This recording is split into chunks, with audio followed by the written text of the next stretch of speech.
المجلس المبارك ويسر لكم قراءة أعظم كتاب من الكتب التي ألفت في السلوك والأخلاق والتربية ألا وهو كتاب إحياء الدين. فنسأله سبحانه وتعالى أن يبارك لكم في هذا المجلس، يبارك في القائمين عليه، يبارك في الحاضرين، يبارك في المستمعين. آمين اللهم آمين.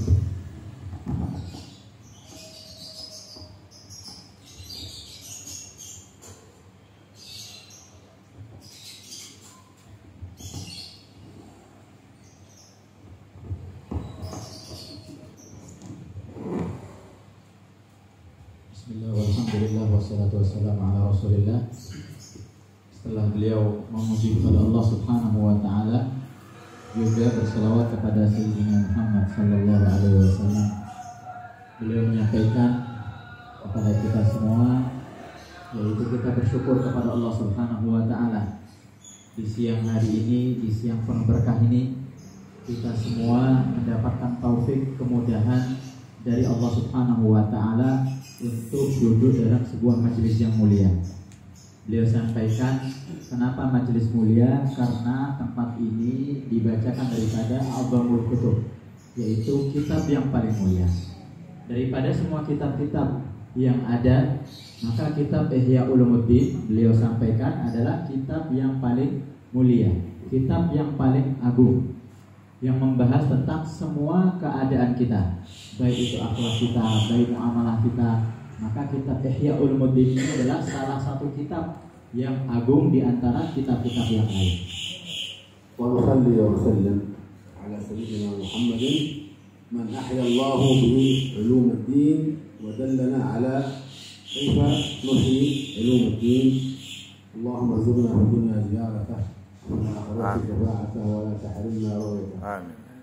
Kemudian beliau berselawat kepada Sayyidul Mursalin wa Imamul Muttaqin Sayyidina Muhammad sallallahu alaihi wasallam, yang mana dengan diutusnya beliau semua ilmu-ilmu agama menjadi hidup. Tidak ada satu ilmu agama pun yang hidup kecuali asbab daripada siapa? Asbab daripada Nabi Muhammad sallallahu alaihi wasallam. Maka kemudian beliau berdoa kepada kita semua yang hadir, semoga Allah subhanahu wa ta'ala berikan kepada kita rezeki dan kita semua untuk ziarah ketika nanti di Madinah. Amin. Begitu juga beliau berdoa semoga kita semua yang hadir ini nanti di akhirat mendapatkan daripada syafaatnya. Amin ya Rabb. Begitu juga beliau berdoa semoga kita semua dapat memandang wajah mulia Rasulullah sallallahu alaihi wasallam. Amma ba'du, wa inna hadha al-kitab كتاب إحياء علوم الدين سيدنا حجة الإسلام الإمام الغزالي هو من أعظم الكتب المؤلفة في إحياء علوم الدين وفي السلوك والتربية والأخلاق، إذ يقول عنه الإمام النووي رحمه الله تعالى كاد الإحياء أن يكون قرآنا. Maka beliau sampaikan ini kitab-kitab Ihya Ulumuddin ini adalah salah satu kitab di antara ribuan kitab yang dikarang, yaitu kitab yang paling mulia, kitab yang paling agung. Mana daripada contohnya Al-Imam Nawawi beliau menyampaikan kadal ihya ayyakuna Qur'ana. Imam Nawawi begitu besar derajat beliau mengatakan Ihya Ulumuddin, kitab Ihya Ulumuddin ini hampir-hampir yaitu derajatnya ataupun pentingnya seperti daripada Al-Qur'an Syarif. ويقولون من علامات علماء الآخرة محبتهم لكتب الإمام الغزالي، من علامات علماء الدنيا بغضهم وكراهتهم لكتب الإمام الغزالي. Beliau sampaikan bahwasanya tanda-tanda ulama akhirat. Apa tanda-tanda ulama akhirat? Beliau sampaikan tanda-tanda ulama akhirat adalah ulama-ulama tersebut mencintai dan membaca dan mengkaji daripada kitab-kitabnya Hujjatul Islam Imam Ghazali. Ini ulama akhirat. Tapi tanda-tanda ulama-ulama dunia, yaitu ulama-ulama dunia, beliau sampaikan tanda-tandanya apa? Tanda-tandanya adalah ulama tersebut benci dengan kitab-kitabnya Imam Ghazali. وقد اهتم سلفنا الصالحون بالقراءة في هذا الكتاب ورتبوا له المجالس والمدارس. Beliau sampaikan sesungguhnya orang-orang dahulu, ulama-ulama dahulu, salafun saleh, orang-orang terdahulu mereka ini membuat daripada majelis-majelis untuk membaca daripada kitab Ihya Ulumuddin ini. لأن من قرأ في هذا الكتاب نور الله قلبه وزاده إيمانا مع إيمانه. Beliau sampaikan bahwasanya siapa yang mengkaji kitab Ihya Ulumuddin ini, maka Allah Subhanahu wa taala akan bersihkan hatinya, akan berikan cahaya dalam hatinya, dan juga Allah Subhanahu wa taala akan kuatkan daripada imannya. Semoga kita semua mendapatkan keberkahan kitab tersebut. وكان أسلافنا الصالحون في مدينة تريم في زمان سيدنا الحجي المقدم ومن بعده اجتمعوا على أن يؤلفوا كتابا في التربية والسلوك ليربوا بذلك أولادهم حتى يحيوا حياة طيبة. وفي ذلك الزمان جاءهم كتاب إحياء علوم الدين فقالوا خلاص نكتفي بهذا الكتاب ولا نريد غير هذا الكتاب فيه الغنية والكفاية لتزكية أخلاق الإنسان. Maka di Hadramaut di Tarim di zaman daripada Faqih Muqaddam, beliau ini mencari sebuah kitab untuk dijadikan pedoman agar supaya apa? Agar supaya orang-orang ini menjadi kuat imannya, begitu juga daripada orang-orang ini akhlaknya menjadi baik. Maka dicari daripada kitab yang munasib, mau mengarang daripada sebuah kitab yang untuk dijadikan pegangan. Dengan kitab tersebut orang menjadi semakin baik lagi. Maka kemudian datanglah daripada kitab Ihya Ulumuddin tersebut. Ketika dibaca, maka mereka katakan kitab Ihya Ulumuddin ini sudah sangat mencukupi daripada itu semua. وعندما دخل هذا الكتاب إلى مدينة تريم خرج علماء تريم وأعيان مدينة تريم وخرجوا جميعا يستقبلون دخول هذا الكتاب بالفرح والسرور وبالأناشيد وبالأراجيز. Beliau sampaikan ketika masuk, beliau menceritakan bagaimana masuknya kitab Ihya Ulumuddin ke kota Tarim. Ketika masuk daripada kitab Ihya Ulumuddin ke kota Tarim, saking senangnya, saking cintanya kepada kitab Ihya Ulumuddin tersebut, maka ahlu Tarim berkumpul, mereka ini bersenang, kemudian mendendangkan daripada rebana, menyambut daripada datangnya salah satu kitab yang agung, yaitu kitab Ihya Ulumuddin. وبقي في مدينة تريم إلى زماننا هذا له المدارس والمجالس المرتبة. Maka beliau sampaikan setelah masuk daripada kitab Ihya Ulumuddin tersebut ke kota Tarim, dari zaman itu, dari waktu tersebut sampai sekarang ini kitab tidak pernah lepas. Selalu dibaca oleh orang-orang soleh, selalu ada tertib khusus dibaca di beberapa tempat, yaitu kitab Ihya Ulumuddin. عندنا هذا الكتاب يقرأ أسبوعيا في صبيحة يوم الاثنين في قبة سيدنا الإمام سلطان الملاء الحبيب عبد الله بن رفع العيدروس في مقبرة ذنبل. Beliau sampaikan ini kitab Ihya Ulumuddin, kitab yang agung ini termasuk adat kami, yaitu orang-orang ahlu Tarim, yaitu dibaca. Ini kitab dibaca di Qubbah Sultanul Malak. Di Qubbah Sultanul Malak dibaca setiap pagi hari Senin. Orang berkumpul semua di situ, kemudian baca daripada kitab Ihya Ulumuddin. السلف الصالحون قد مدحوا هذا الكتاب مدحا وبالغوا في مدحه وهو يستحق المدح. Maka beliau sampaikan berapa banyak ulama-ulama besar, orang-orang saleh yang mana memuji ini kitab, mengagumi ini kitab, sampai membuat daripada pujian, dan ini kitab memang sangat pantas untuk dipuji karena saking agungnya daripada kitab tersebut. سيدنا الإمام السقاف عليه رضوان الله يقول من لم يقرأ الإحياء ما فيه حياة.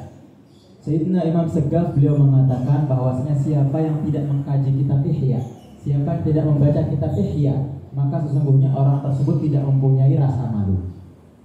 سيدنا الإمام العيدروس يقول بخل لمن طالع الإحياء أو كتبه أو سمعه. Sayyidina Imam Al-Idrus beliau sampaikan, beliau katakan bahwasanya sungguh beruntung, sungguh bahagia orang yang belajar daripada kitab Ihya, ataupun orang yang menulis daripada kitab Ihya, ataupun orang yang mendengar kitab Ihya. Semoga kita di siang hari ini mendengarkan kitab Ihya, menjadi orang-orang beruntung, menjadi orang-orang yang sukses, dapat barokahnya. وأطلقوا العنان في مدح هذا الكتاب وبشروا لمن قرأه أو كتبه أو جمعه. Maka beliau menyampaikan dalam sebuah syairnya, memberikan kabar gembira bagi siapapun orang yang mengkaji daripada kitab Ihya tersebut, ataupun mempelajari daripada kitab tersebut, ataupun menulis daripada kitab Ihya tersebut. Begitu juga diberikan kabar gembira bagi minimal mendengarkan daripada kajian kitab Ihya Ulumuddin. الإمام العيدروس سلطان الملا يقول: من كتب إحياء علوم الدين ورتبه ونظمه في 40 كتابا على حسب ما جاء، ورتبه ونظمه وجعل لكل كتاب مقام ضمنت له على الله بالجنة. Sayyidina Al-Idrus Sultanul Mala beliau katakan bahwasanya siapa yang menulis ulang daripada kitab Ihya Ulumuddin, kemudian mengatur ataupun membagi ataupun menertibkan daripada babnya seperti yang ada sudah bab tersebut, maka aku akan menjamin orang tersebut dengan surga. وفي يوم من الأيام جاءه تلميذه الشيخ عبد الله باكثير بكتاب إحياء علوم الدين، وقد كتبه ورتبه ونظمه وجعل عناوينه بماء الذهب، وجعل لكل كتاب خرقة من الحرير يحفظ فيها. فجاء الإمام العيدروس وقال له: اضمن لي على الله بالجنة. Maka suatu ketika salah seorang muridnya yang namanya Syekh Abdullah Bakathir, beliau ini mendengar daripada perkataan Imam Al-Idrus tersebut, akhirnya beliau menulis ulang daripada kitab Ihya, menulis ulang kemudian menertibkan daripada kitab Ihya Ulumuddin tersebut, dan menulis diantaranya yaitu awal-awal babnya, tema-tema babnya itu ditulis dengan emas, kemudian diantara daripada halaman-halamannya dengan sutra. Maka kemudian Syekh Abdullah Bakathir tersebut mendatangi gurunya, yaitu Sultanul Mala, kemudian menyampaikan, wahai imam, wahai guru saya, wahai syekhku, aku telah tulis daripada kitab Ihya Ulumuddin ini dengan cara tersebut, dengan bab tersebut, maka aku minta kepadamu tolong jamin saya untuk masuk surga. فرح الإمام العيدروس عندما رأى هذا النظام العجيب، وأن هذا أول طالب يأتيه بهذه الصورة من الجمع والكتابة. قال له: زدت إحسانا ونزيدوك إحسانا، فماذا تريد؟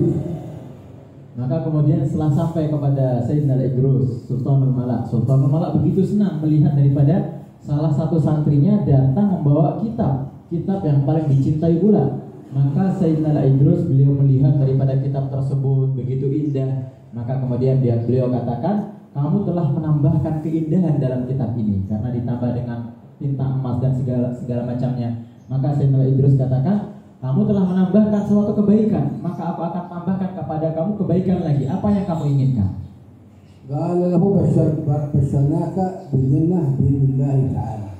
Maka kemudian Sayyidina Al-Idrus Sultanul Mala beliau sampaikan, maka aku jamin kamu, aku berikan kabar gembira kepadamu dengan surga dengan izinnya Allah Subhanahu wa taala. وقال له: زدت إحسانا فنزيدوك إحسانا، ماذا تريد غير هذا؟ Nah, kemudian beliau sampaikan, saya sudah berikan kabar gembira tentang surga. Kamu ini datang dengan kitab dengan banyak daripada kebaikan, kamu tambahkan kebaikan, keindahan, maka aku akan tambahkan keindahan untuk kamu. Apa yang kamu inginkan? وقال: أريد أن أرى الجنة، أشوف الجنة في الدنيا. Maka ini santrinya Syekh Abdullah Bakathir ini beliau menyampaikan, ya Syekh, wahai guruku, aku ingin melihat surga ketika aku masih di dunia. وقال سيدنا العيدروس: انظر، فرفع قمه وقال: انظر إلى هنا، فأكرمه الله بالنظر إلى الجنة وهو في الدنيا ببركة الإمام العيدروس، والنظر إلى نعيم الجنة وما فيها من الحور والقصور والغلمان ببركة سيدنا الإمام العيدروس عليه رضوان الله. Maka Sayyidina Al-Idrus Sultanul Mala ini orang sangat saleh, orang dekat dengan Allah Subhanahu wa taala. Setelah diminta oleh santrinya ingin melihat daripada surga ketika masih di dunia, maka Sayyidina Al-Idrus beliau meminta Allah Subhanahu wa taala dengan izin Allah dibukakan daripada sakunya. Kemudian Syekh Abdullah Bakathir melihat daripada sakunya tersebut, yaitu surganya Allah Subhanahu wa taala, dan itu atas izinnya Allah Subhanahu wa taala karena mengkaji ataupun memperindah daripada kitab Ihya Ulumuddin. بارك الله لكم في هذا المجلس، ونكون إن شاء الله وإياكم ببركة الإمام العيدروس في ضمانته ندخل معه الجنة إن شاء الله تعالى. Semoga kita semua yang hadir di siang ini menyempatkan waktu datang ke tempat ini. Semoga Allah Subhanahu wa taala kumpulkan kita dengan orang-orang saleh. Kumpulkan kita dengan Sayyidina Al-Idrus di surganya Allah Subhanahu wa taala. Dan tamu kita beliau Habib Ali bin Abdullah Al-Idrus termasuk daripada keturunannya Sultanul Malak, keturunan daripada Sayyidina Al-Idrus. Semoga kita semua mendapatkan daripada barakahnya beliau dan sama-sama kita diselamatkan oleh Allah Subhanahu wa taala dan dijadikan daripada ahli surga. Amin Allahumma. ولده الإمام العدني أو بكر العدني في عدن هذا يقرأ يحيى كل يوم، وقد نذر نذرا منجزا لله تعالى أن يقرأ يحيى كل يوم، نذر عليه، النذر هذا واجب على كل إنسان من نذر شيء الموفي بنذر الله سبحانه وتعالى يوفون بالنذر، فكان كل يوم يقرأ شيء من يحيى وفاء لهذا النذر. Maka putra daripada Sultanul Malak, putra daripada Sayyidina Al-Idrus yaitu Al-Habib Abu Bakar Al-Adni. Al-Habib Abu Bakar Al-Adni beliau ini sudah bernazar. Yang namanya nazar kalau dalam hukum fikih, dalam permasalahan fikih, ini yang namanya nazar ini wajib dilakukan. Maka Sayyidina Abu Bakar Al-Adni beliau sudah bernazar, setiap hari harus ada saya punya waktu untuk membaca daripada kitab Ihya Ulumuddin. وقد قرأه على وليه العيدروس وعلى عمه الشيخ علي أخو العيدروس. Maka Syekh Abu Bakar Al-Adni, Al-Habib Abu Bakar Al-Adni ini beliau membaca daripada kitab Ihya Ulumuddin kepada ayahnya yaitu Sultanul Malak, begitu juga kepada pamannya yaitu Habib Ali. الشيخ علي أخوه قرأ إحياء 25 مرة أو أكثر. علي بن بكر سكران أخو العيدروس. Syekh Ali bin Abu Bakar Sakran, beliau ini membaca 25 kali mengkhatamkan daripada Ihya Ulumuddin. ولده عبد الرحمن بن الشيخ علي قرأ يحيى في حياة والده 25 مرة. Syekh Abdul Rahman bin Ali, jadi putra daripada Syekh Ali. Beliau ini membaca di selama hidupnya di depan daripada ayahnya 25 kali khatam. وقرأه على والده بعد وفاته في قبره في زنبل 25 مرة. Kemudian setelah ayahnya meninggal, tidak berhenti di situ. Tetap diambil ini kitab Ihya Ulumuddin, datang ke kuburan daripada ayahnya. Dibaca di depan daripada kuburan ayahnya sebanyak 25 kali khatam. كان يذهب كل يوم إلى قبر والده ويجلس تحت القبر ويقرأ إحياء علومدين. وعندما تشتد حرارة الشمس يسمع صوت والده من القبر يقول له يا عبد الرحمن قم شمس عليك اذهب إلى البيت. Maka Syekh Abdul Rahman ini selalu setiap hari ngambil kitab Ihya Ulumuddin, dibawa kitab Ihya Ulumuddin ke makbarah Zambal. Zambal salah satu makbarah yang masyhur, tempatnya para aulia. Maka Syekh Abdul Rahman datang kepada Zambal membaca daripada kitab Ihya Ulumuddin di depan makam daripada ayahnya. Maka setelah daripada beliau baca setiap pagi sampai suatu ketika di pagi hari beliau pergi ke Zambal membaca kitab Ihya Ulumuddin, saking terasa enaknya sampai matahari terbit begitu tinggi sampai kepanasan. Akhirnya terdengarlah sebuah ucapan daripada ayahnya yang sudah ada di kubur. Dia katakan, "Wahai Abdul Rahman, sudah cukup. Kamu pulanglah karena matahari sudah mulai tinggi karena sudah mulai panas." Beliau sampaikan termasuk adat ataupun kebiasaan ahlu tarim, yaitu setiap daripada majelis yaitu ada pembahasan tentang kitab Ihya Ulumuddin ini. Imam Al-Haddad yaqul بإحياء علوم الدين تحيا قلوبنا ويكشف عنا غمنا وقلوبنا الله يحيي قلوبنا وقلوبكم بإحياء علوم الدين. Maka Imam Al-Haddad menyusun daripada Ratib Haddad yang sering kita baca, beliau sampaikan bahwasanya dengan Ihya Ulumuddin ini hati kita menjadi hidup, hati kita menjadi penuh daripada cahaya. Begitu juga dengan kitab Ihya Ulumuddin ini, semua urusan-urusan yang susah dimudahkan oleh Allah Subhanahu wa taala. سيدنا الشيخ شهاب الدين عليه رضوان الله كان يجتمع بالإمام الغزالي في بيته في التريم يقظة ويأخذ منه الإجازة في كتبه والاستدلال منه. Syekh Syihabuddin, beliau ini bertemu dengan Al-Imam Al-Ghazali, yaitu menyusun daripada kitab Ihya Ulumuddin secara yaqظah. Beliau tidak sezaman, tapi karena orang-orang saleh namanya aulia ini sudah saling mengenal. Akhirnya melihat daripada Al-Imam Al-Ghazali yaqظah secara sadar, bukan dalam mimpi, tapi secara sadar. Nah, kemudian Syekh Syihabuddin meminta ijazah daripada Ihya Ulumuddin tersebut, maka diijazahi oleh Al-Imam Al-Ghazali. Sayyiduna Al-Habib Abdullah bin Hasan Al-Mutahhar alaihi ridwanullah يقول في هدية الصديق يمدح هذا الكتاب وأن أردت تحيا فالزم لما في اللحية وخذ لما تراه فيه وما حواه علم جميعه نافع ونور كله ساطع يدعوك للسعادة وترك كل عادة طوبى لعامل به باسمه وقلبه يحظى بقرب ربه ووده وحبه. يقول ونرى تحيا فالزم لما في اللحية. Maka Al-Habib Abdullah bin Husain bin Shahir, penyusun daripada kitab Sulam Taufik, beliau sampaikan dalam kitab Hadiyatus Siddiq. Beliau menyampaikan bahwasanya setiap orang hendaklah memegang daripada berpegang teguh dengan kitab Ihya Ulumuddin ini. Maka ambillah daripada kitab Ihya Ulumuddin daripada ilmu-ilmu yang ada di dalamnya. Beliau sampaikan dalam syairnya, ilmu yang ada di kitab Ihya Ulumuddin ini semuanya bermanfaat, dan yang cahaya yang ada daripada Ihya Ulumuddin ini semuanya cemerlang, semuanya bersinar.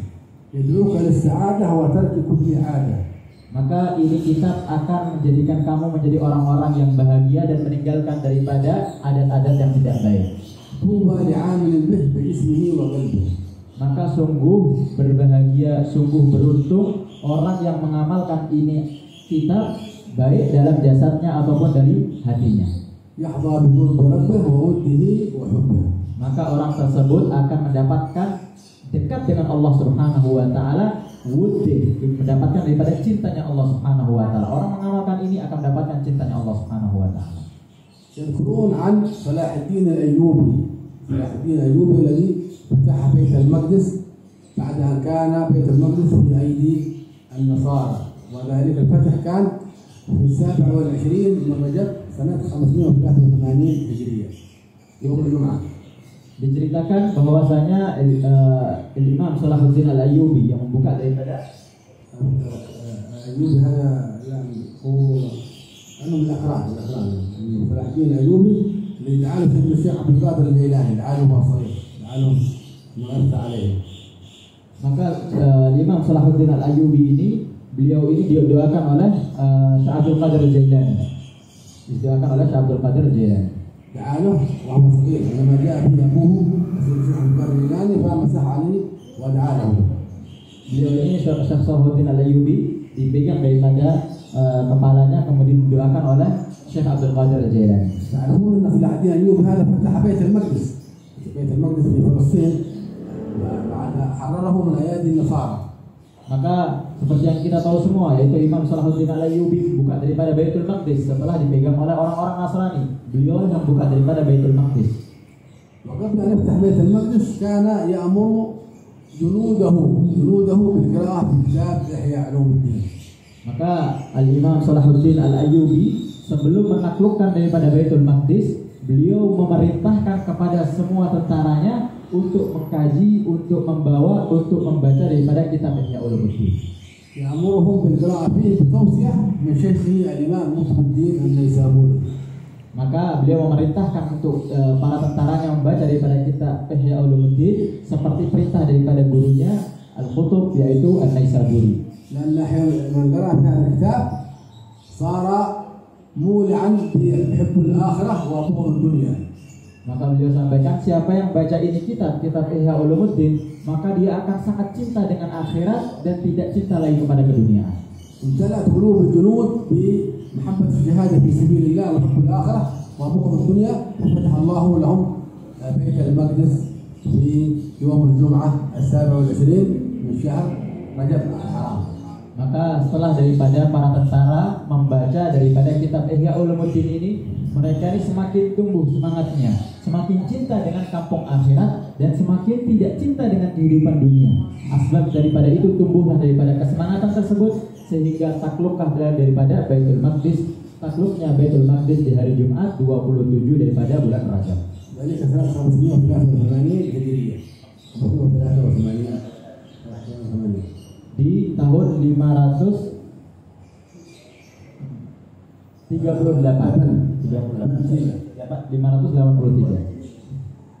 والآن نحن بحاجة إلى من يقذف الله في قلبه قراءة هذا الكتاب ويحرر الله على يديه بيت المقدس من أيدي اليهود. Maka beliau sampaikan, kita semua ini sebagai orang umat muslim, sebagai orang muslim seharusnya kita mulai lagi ini kitab Ihya Ulumuddin. Agar supaya apa? Agar supaya Palestina, Baitul Maqdis kembali lagi kita rebut daripada orang-orang Nasrani, daripada orang-orang Yahudi. Imam Al-Ghazali yuqal lahu hujjatul Islam. Hujjatul Islam Imam Al-Ghazali. Imam Al-Ghazali penyusun daripada kitab Ihya Ulumuddin ini diberi laqab yaitu Hujjatul Islam. A'tahu Allah min al-iman imanan qawiyyan hatta qala anhu Sayyidina Hasan Al-Shadili man kanat lahu hajah wa lam tuqda falaysa lillahi bi-iman Abi Hamid Al-Ghazali. Maka Al-Imam Abdul Hasan Asy-Syadzili beliau menyampaikan pernah berkata, siapa yang mempunyai hajat kemudian belum daripada dimudahkan hajatnya tersebut, maka mintalah kepada Allah Subhanahu wa taala dengan berkahnya Al-Imam Abu Hamid Al-Ghazali. Wa nasallu subhanahu wa ta'ala bi-iman Islam Abu Hamid Al-Ghazali an yaqdi lana hajatina wa nubarik lana fi hadha al-majlis wa naj'alna wa iyyakum min ahli kitab Ihya Ulumuddin. Maka beliau berdoa kepada Allah Subhanahu wa taala, semoga kita semua yang hadir di tempat ini asbab daripada berkahnya daripada Ihya Ulumuddin, berkah daripada Imam Ghazali, Allah Subhanahu wa taala kabulkan semua hajat-hajat kita. Kita punya hajat banyak telah kita doakan mungkin dari beberapa tahun yang lalu. Semoga hadirnya kita di siang hari ini asbab daripada dikabulkan hajat-hajat tersebut. هناك قصة سمعناها عن الإمام الغزالي عجيبة عندما كان يتعبد المولى سبحانه وتعالى في خلوته فيختلي بالعبادة ويترك الدنيا فجاءه إبليس في صورة رجل وقال له يا إمام أريد أن أعبد الله معك هل تسمح لي؟ قال تفضل نعبد الله مع بعض. Maka beliau menceritakan daripada salah satu cerita Imam Ghazali. Imam Ghazali imam yang sangat besar, imam yang sangat agung, begitu kuat imannya, begitu kuat ibadahnya kepada Allah Subhanahu wa taala. Beliau menceritakan bahwasanya suatu ketika Imam Ghazali ini berkhalwat. Khalwat ini menyendiri kepada Allah Subhanahu wa taala, taqarrub kepada Allah Subhanahu wa taala, merasakan nikmatnya munajat kepada Allah Subhanahu wa taala. Maka kemudian datanglah daripada satu jin ataupun satu setan, dia ini menjelma menjadi manusia. Kemudian dia katakan kepada Imam Ghazali, wahai Syekh, wahai Imam, bolehkah aku untuk beribadah dengan kamu berdua, ikut di samping kamu sama-sama beribadah kepada Allah? Maka Imam Ghazali sampaikan, oh silahkan barang-barang tidak apa-apa. فاستمروا فترة يعبدون المولى سبحانه وتعالى حتى في يوم من الأيام قال إبليس الإمام الغزالي لقد جربنا عبادة الله دعنا نجرب عبادة الأصنام.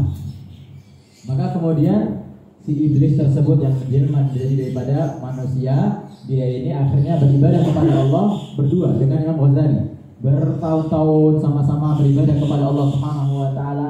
Maka ini iblis, yang nanya iblis pasti niatnya jelek. Walaupun awalnya manis, awalnya baik, akhirnya pasti jelek. Maka iblis dia katakan, wahai Syekh, kita ini sudah beribadah kepada Allah, sudah bertahun-tahun nih kita beribadah kepada Allah.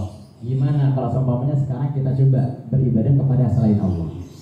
وقال الإمام الغزالي نجرب هذا كيف تكون هذه العبادة. Maka kemudian Imam Ghazali pun orang yang sangat cerdas, dia katakan oke, kita coba bagaimana nih ibadah kepada selain Allah. جاء إبليس بتراب وأحجار من أجل أن يصنع صنما ويعبده. Maka kemudian iblis tersebut mengumpulkan daripada bebatuan, mengumpulkan daripada debu-debu, pasir-pasir untuk membuat daripada satu patung. فعندما جمع التراب واحتاج إلى الماء حتى يخلط من الماء بالتراب ويصنع ذلك الصنم. Maka kemudian sudah dikumpulkan daripada batu-batuan, dikumpulkan daripada pasir, dikumpulkan daripada tanah untuk membuat daripada patung tersebut. Maka si iblis tersebut membutuhkan yang namanya air untuk membuat daripada patung.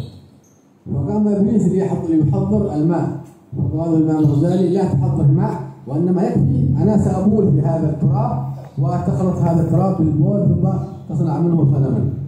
Maka kemudian iblis ini mau mengambil daripada air. Ini kan mau dibuat daripada patung, butuh daripada air. Si iblis ini mau pergi, mau menghadirkan daripada air, mau ambil air. Nah, Ghazali ini orang yang sangat cerdas. Dia katakan, udah, enggak usah ambil air. Saya akan kencing aja di sini. Saya kencing di sini, air kencing tersebut bisa membuat untuk daripada membuat sesuatu. فخلط إبليس التراب بالبول وصنع منه صنما حتى استقام صنما.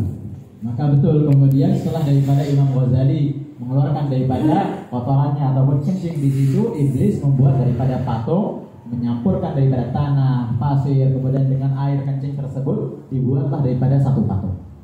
قال إبليس يلا نبدأ نعبد هذا الصنم. قال إبليس الإمام الغزالي يلا نبدأ الآن نعبد هذا الصنم. Maka kemudian iblis berkata kepada Imam Ghazali, ya Syekh, wahai Imam, oke, sekarang kita coba nih, coba kita beribadah kepada ini patung, sudah jadi sekarang. قال الإمام الغزالي لإبليس أنا لا أدري كيف تكون عبادة الأصنام ولكن أنت صاحب الفكرة فابدأ أرينا كيف تكون عبادة الأصنام. Maka Imam Ghazali beliau sampaikan, saya nggak tahu caranya menyembah patung ini, nggak tahu. Kamu yang buat patung, yang buat kamu, otomatis yang tahu caranya hanya kamu. Saya nggak tahu gimana caranya, coba. فقام إبليس وسجد لهذا الصنم عبادة يريد كيف أن يعبد الأصنام. Maka kemudian iblis mencontohkan kepada Imam Ghazali cara ibadahnya. Kemudian iblis berdiri dan bersujud kepada ini patung. فقال الإمام الغزالي قبحك الله يا إبليس أبيت أن تسجد لآدم فقبحك الله سجدت لبول ابن آدم. Maka beliau Imam Ghazali ketika melihat daripada iblis tersebut sujud kepada patung, maka Sayyidina Ghazali beliau katakan, semoga Allah menambahkan laknat kepada kamu. Kamu ini sungguh aneh. Kamu ini disuruh sama Allah untuk sujud kepada Nabi Adam, tapi kamu nggak mau. Nah sekarang kamu malah sujud kepada patung yang patung itu dibuat daripada air seninya anak cucu Nabi Adam. Akhirnya nasarahullahu ala iblis. Maka begitulah Allah Subhanahu wa taala tolong daripada Imam Ghazali daripada tipu muslihat daripada iblis tersebut. Nasarallahu wa iyyakum ala iblis wa ala anfusina wa nafa'ana Allah wa iyyakum bi kitab Imam Al-Ghazali wa hasyarallahu iyyakum fi zumratih. Maka semoga Allah Subhanahu wa taala pun menolong kita daripada tipu muslihat daripada iblis, dan semoga Allah Subhanahu wa taala selalu berikan taufiknya, kemudahannya, begitu juga barokahnya untuk kita semua untuk mengamalkan daripada kitab Ihya Ulumuddin. Masyaallah, wasaltu fi kitab ila kitab Afat al-Lisan, hada يسمونه ربوع المهلكات. Imam Al-Ghazali عندما ألف كتابه إحياء علوم الدين قسمه إلى أربع أقسام أو إلى 4 مواضيع. أولا قسم الربوع الأول وهو ربوع العبادات، الربوع الثاني ربوع المعاملات والتجارة وما إلى ذلك، والربع الثالث ربوع المهلكات، والربع الرابع ربوع المنجيات. ختمه بربوع المنجيات وفيه وصف الجنة وما فيها من النعيم. Maka alhamdulillah kita semua sudah sampai daripada 1/4 yang ketiga, yaitu 1/4 yang membahas tentang apa penyebab seseorang ini menjadi celaka. Jadi Imam Ghazali ini membagi kitab Ihya Ulumuddin menjadi 4 bagian. Yang pertama rub'ul ibadah, 1/4 membahas tentang ibadah-ibadah. Kemudian 1/4 kedua pembahasan tentang muamalah, yaitu bagaimana kita bermuamalah. Kemudian yang ketiga, pembagian yang ketiga yaitu 1/4 yang menjelaskan tentang apa penyebab orang menjadi celaka, al-muhlikat, rub'ul muhlikat. Nah, ini yang kita baca di siang hari ini ataupun ini kita sampai sekarang. Kemudian yang keempat, pembagian yang terakhir, 1/4 terakhir adalah al-munjiyat, yaitu bagaimana kita bermunajat kepada Allah Subhanahu wa taala. Wa kullu rubu' min hadhihi al-4 yahtawi ala 10 kutub, majmu' 40 kitaban. Maka kemudian daripada 1/4 pembagian 4 tersebut dibagi menjadi 4, setiap satu bagian itu ada 10 daripada kitab. Jadi kalau kita total ada 40 daripada pembahasan dalam kitab Ihya Ulumuddin. Masyaallah, wasaltum ila kitab Afat al-Lisan. Waffaqana Allah wa iyyakum li la natakallam illa fima yurdih wa an natruk ma la yurdih. Masyaallah, alhamdulillah kita telah sampai daripada kitab Afatul Lisan. Semoga hadirnya kita di tempat ini, hadirnya kita di pengajian ini, di majelis ini, lisan kita tidak kita gunakan untuk keburukan. Semoga hadirnya kita, yaitu lisan kita, lidah kita ini selalu kita gunakan untuk kebaikan-kebaikan sehingga menghasilkan daripada pahala-pahala dari Allah Subhanahu wa taala. Lisan hadha huwa akhtar 'udhu fi jism al-insan. Imma an yadkhulahu al-jannah aw al-'iyadhu billah an yuhlikahu fin-nar. Maka beliau sampaikan ini lisan, ini lidah ini adalah salah satu anggota tubuh yang paling berbahaya dari semuanya. Karena bisa jadi atas daripada lisan tersebut, lidah tersebut nampaknya kecil, nampaknya ringan, tapi dengan lisan tersebut seseorang bisa terseret daripada api neraka. Begitu juga asbab daripada lisan tersebut seseorang bisa dimasukkan oleh Allah Subhanahu wa taala ke surganya Allah. وأعضاء جسم الإنسان كلها كل يوم تتكلم مع هذا اللسان في كل يوم تقول اللسان اتق الله فينا فإنما نحن بك فإن استقمت استقمنا وإن وجدت وجدنا. Maka setiap hari beliau sampaikan, setiap hari semua anggota tubuh yang ada dalam diri kita ini mereka mengucapkan ataupun menyampaikan kepada lisan, kepada lidah, wahai lidah, hati-hatilah kamu, wahai lidah, luruslah kamu. Karena apabila lidah menjadi lurus, maka semua sisa daripada anggota tubuh pun menjadi daripada lurus. Tapi apabila lisan ataupun lidah tersebut sudah bengkok, maka semua daripada anggota tubuh pun menjadi daripada tidak lurus. قال الشاعر احفظ لسانك أيها الإنسان لا يبلغنك إنه ثعبان كم في المغابر من كثير لسانه كان التهاب لقاه شجعان. احفظ لسانك أيها الإنسان. Dalam sebuah syair disebutkan bahwasanya jagalah lisan kamu wahai manusia. لا يبلغنك إنه ثعبان. Janganlah kamu dapat daripada bisanya lisan kamu ataupun lidah kamu, karena lisan ini seperti ular yang berbisa. كم في المغابر من كثير لسانه كان التهاب لقاه شجعان. Berapa banyak orang yang dikubur ini masuk daripada kubur, diazab di kubur asbab daripada kesalahan, asbab daripada lisannya. نقرأ في كتاب إحياء علوم الدين. بسم الله الرحمن الرحيم. كتاب وفاء الإنسان. بسم الله الرحمن الرحيم. الحمد لله الذي أحسن خلق الإنسان وعدله وألهمه نور الإيمان وزينه به وجمله وعلمه البيان فقدمه به وفضله وأفاض على قلبه